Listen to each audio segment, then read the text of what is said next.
Oo, ay, hindi ko lang alam. Ang dami niya nila. Ayan na si Mexico pa. Umikot agad. Oh.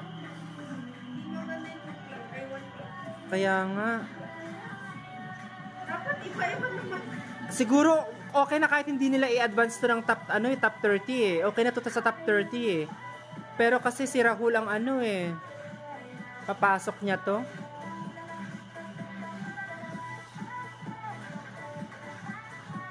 Iaangat niya to.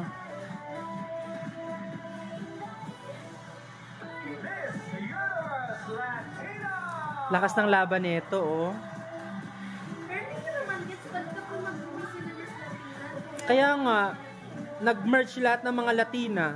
Eh, dapat may mga Philippines din, tapos may Miss Europe din, di ba? Pero Miss... parang hindi naman fair.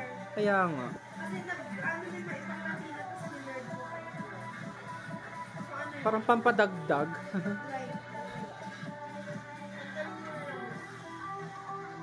I think hindi siya mag-a-advance. Malakas eh. Maganda rin eh. So, I think mag-a-advance. From top 30 to top 10 ba? O top 15? Ay, Top 10, no? Top 12? tapos pagkatapos ng top 12, hindi down. Tapos, Top 5, tapos sila 3. ay, ang brutal naman.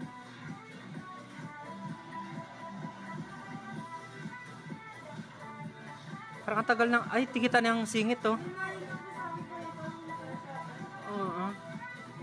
Wala ko may hindi pala sinasabi. Parang tagal ng exposure ni Netherlands, ah. Ayan ang bongga. Na? Hindi, lahat yan bench na. Sponsor na ng bench. Pero matagal na taon na ang nag-sponsor ng mga sandals is from Philippines, si Jojo Bragais. Hindi na. Dati po may heads ako sa guys, ginamit ko sa pageant. Ganda? Mga nag-suffer, sabi niya kasi ito allowance. Huh? Ah. Dapat ano lang? Mga 5 below? Tinama siya kasi swimsuit ni Palestine. Ay, ang bagal niya maglakad dyan.